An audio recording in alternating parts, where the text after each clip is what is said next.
Welcome back here to Erie News Now at 7. It is indeed time for our Spotlight at 7. And tonight, part one of our exclusive one-on-one interview with NFL Hall of Famer and former Buffalo Bills quarterback Jim Kelly. Last night, he sat down with us and talked about the early days of his playing career and where life and even his career may have taken him if he took Joe Paterno up on the offer of playing at Penn State as a linebacker. What is it like being here in Erie, Pennsylvania? Well, I've been up here many times, but usually driving through to go to my hometown in Pittsburgh.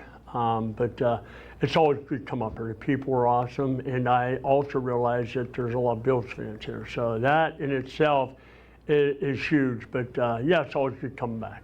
Jim, what do you think your life and career may have looked like if you ended up taking Joe Paterno up on the offer and becoming a linebacker? I wouldn't be talking to you today.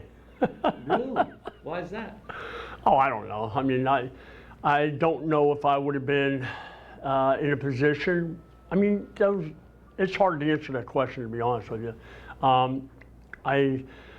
That was my dream, was to be a Penn State quarterback, but once I decided to be that quarterback, I went to Miami. And probably one of the best decisions I ever made, because I had got great coaching.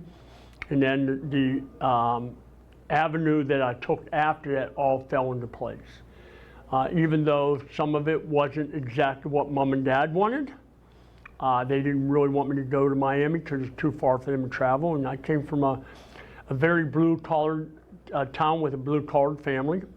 But I had 5 brothers that helped me get to where I'm at, and here I am today with a Hall of Fame jacket, which, to be honest with you, I never dreamt about. I dreamt about, like every kid does, you know, playing in the NFL, but I never dreamt about wearing this jacket. Because I, growing up a Steeler fan, I always looked at, you know, Terry Bradshaw and Franco and Mean Joe Green. Now I'm good friends with, you know, everybody. Of course, Franco's gone, but those guys that I grew up loving. Jim, I want to throw a couple names at you from your neck of the woods. Unitas, Marino, Montana. Keep going. Yeah. I want you to just, Kelly, obviously. Rank those guys for me. Oh, I'll put it this way, they all have gold jackets. I mean, from, what is it about that area, Jim? What is it about that area? People always ask me that question. I said, it's probably from my parents, both parents conceiving us drinking Iron City beer. What more can you say? They said the water. I go, no, it wasn't the water, it was the Iron City beer. So that's the way it was. Have you ever considered black high tops, Unitas style? Back in the day, I could care less. I didn't really run a lot.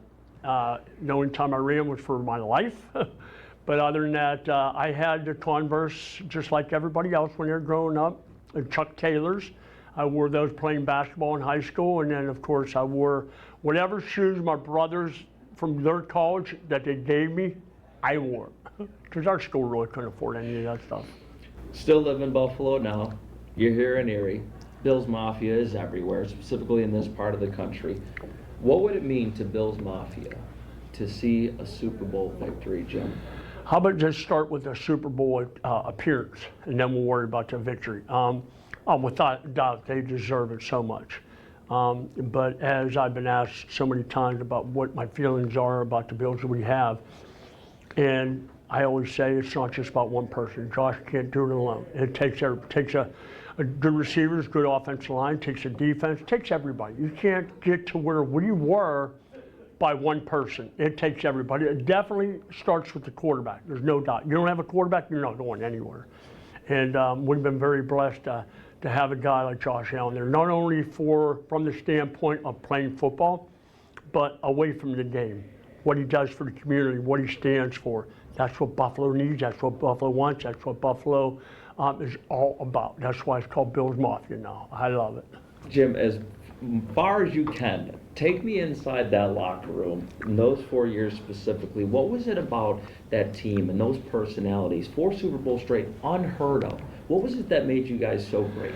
The resiliency that each one of us had when we decided to put our egos to the side and focus on each other instead of not on our own selves, including me. But we had a leader, and no matter what you're in, whether it's business or sports, you need a leader. Our leader was Marv Levy, and he was amazing.